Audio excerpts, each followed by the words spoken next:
안녕하세요. 수박겉핥기 채널에 오신 것을 환영합니다. 오늘 우리는 사마천의 사기 속에서 가장 강렬한 리더십의 원칙을 보여주는 인물, 사마양저를 만나보려 합니다. 서출이라는 미천한 신분을 딛고 나라를 구한 장군, 그의 삶을 통해 법치주의와 리더십의 본질을 분석해 보겠습니다. 오늘의 이야기는 세 부분으로 나뉩니다. 1부에서는 사마양저의 경력과 군사 철학을, 2부에서는 그로부터 유래한 핵심 고사성어들을 살펴보고 마지막 3부에서는 사마천이 이 인물을 통해 우리에게 전달하고자 했던 역사의 교훈을 해독해 보겠습니다. 제1부 서출 장군.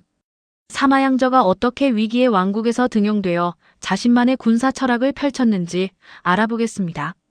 춘추시대 말기, 제나라는 내후외환에 시달리고 있었습니다. 안으로는 지배 가문인 강씨의 권위가 떨어지고 전씨 가문이 부상하고 있었고, 밖으로는 진나라와 연나라의 연합군이 쳐들어와 국토를 유린하고 있었죠. 이때 명제상 안영이 사마양저를 추천합니다. 그의 무는 무리의 마음을 얻고 무는 적을 위협할 만하다는 것이 추천의 이유였습니다. 사마양저는 강력한 전씨 가문의 서출이었습니다. 이는 그에게 권력의 미미한 끈은 주었지만 사회적으로는 매우 취약한 위치였죠. 이러한 미천한 출신 성부는 역설적으로 그가 개인의 권위가 아닌 객관적인 법에 의지하게 만드는 강력한 동기가 되었습니다. 양저의 해법은 명확했습니다. 왕의 총애나 자신의 혈통보다 법을 최고의 권위로 세우는 것이었죠. 그는 규표라는 해시계와 누수라는 물시계를 설치하여 군율 위반을 누구도 부인할 수 없는 객관적인 사실로 만들었습니다. 그의 결단력을 보여주는 결정적 사건이 바로 왕의 총신, 장고의 처형입니다. 장고는 자신의 신분을 믿고 집합 시간을 어겼습니다. 당시 제나라 군의 기강 해이를 상징하는 인물이었죠. 양저는 왕의 사면령이 도착하기 전 법에 따라 그를 처형함으로써 어떤 특권도 법 위에 설 수 없다는 연극적이고도 강력한 메시지를 전군에 각인시켰습니다. 공포로 기강을 잡은 뒤 양저는 즉시 병사들을 향한 공감의 리더십을 발휘했습니다. 병든 자를 직접 보살피고 자신의 군량을 나누었으며 가장 허약한 병사와 똑같은 음식을 먹었습니다. 엄격함과 온정이 결합하자 병사들은 다투어 전장으로 나가길 원하게 되었습니다. 결과는 놀라웠습니다. 완벽한 군율과 높은 사기에 대한 소문만으로 적들은 겁을 먹고 퇴각했습니다. 이는 훗날 손자가 강조한 부전승의 전략과 일치합니다. 그는 한 번의 전투도 없이 잃어버린 영토를 모두 되찾았습니다.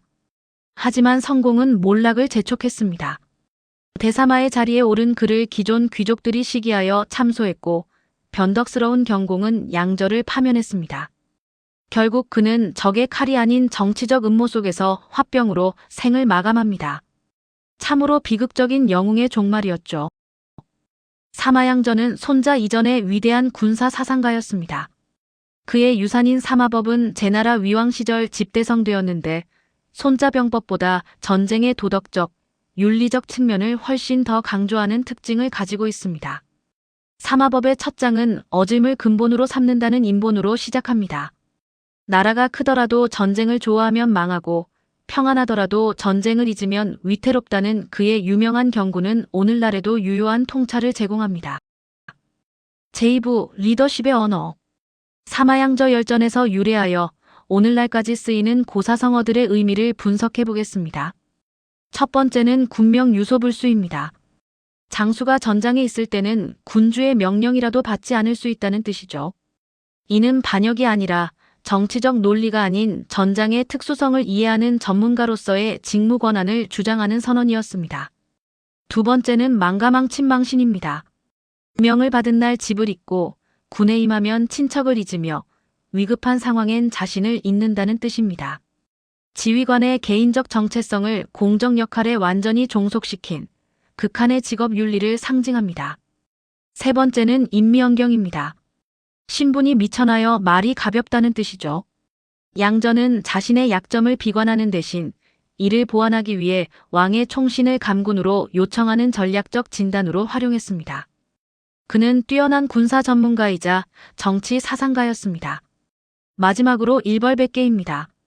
비록 성어 자체는 나중에 생겼지만 장고의 처형은 이 원칙의 완벽한 모델입니다. 이름 없는 병사가 아닌 가장 강력한 권력자를 처벌함으로써 경고의 효과를 극대화한 것이죠. 제3부 태사공의 판결. 역사학자 사마천은 이 인물을 통해 우리에게 어떤 가르침을 주려 했을까요? 사마천은 양저를 능력주의와 청렴함의 귀감으로 보았습니다. 그는 이상적인 능신이었지만 음모가 판치는 조정 정치를 헤쳐나갈 능력은 부족했습니다.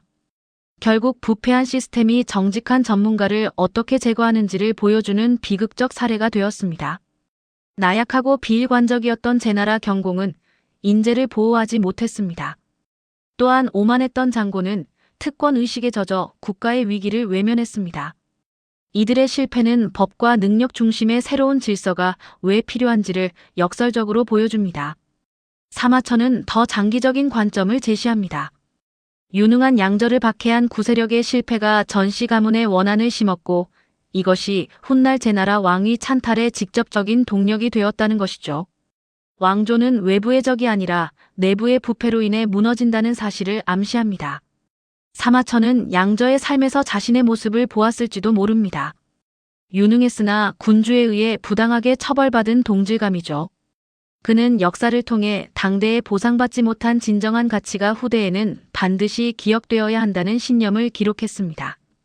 궁극적으로 사마양저 열전은 사마천 자신의 시대를 향한 정치적 우화로 기능하며 한 무제 치하의 조정을 비판합니다. 한 무제는 군사적 팽창으로 유명했지만 동시에 성공한 장군들을 깊이 의심하고 가혹하게 다루었습니다. 경공의 변덕과 가장 유능한 장군을 보호하지 못한 실패는 사마천 시대의 독자들에게 분명하고 강력한 유사점으로 읽혔을 것입니다. 장고는 종종 고위직에 임명되었던 무능하고 부패한 외척들을, 사마양저는 그 유능함이 결국 조정의 역기능적 정치에 의해 좌절되는 이상적인 전문 관료를 대표합니다. 따라서 사마천은 단지 과거의 사건을 기록하는 것이 아니라 역사를 사용하여 자신의 정치 현실에 대한 강력하지만 은밀한 비판을 가하고 있는 것입니다. 사마양저는 단순한 장군이 아닙니다. 권위의 본질이 무엇인지, 그리고 내부로부터 무너지는 국가가 어떤 징후를 보이는지 알려주는 비극적 영웅입니다. 그의 원칙은 시대를 초월하여 오늘날 우리에게도 큰 울림을 줍니다. 오늘 수박겉 학기가 준비한 사마양저 이야기는 여기까지입니다. 여러분은 어떤 리더십이 진정 나라를 구한다고 생각하시나요? 댓글로 의견 남겨주세요. 시청해주셔서 감사합니다.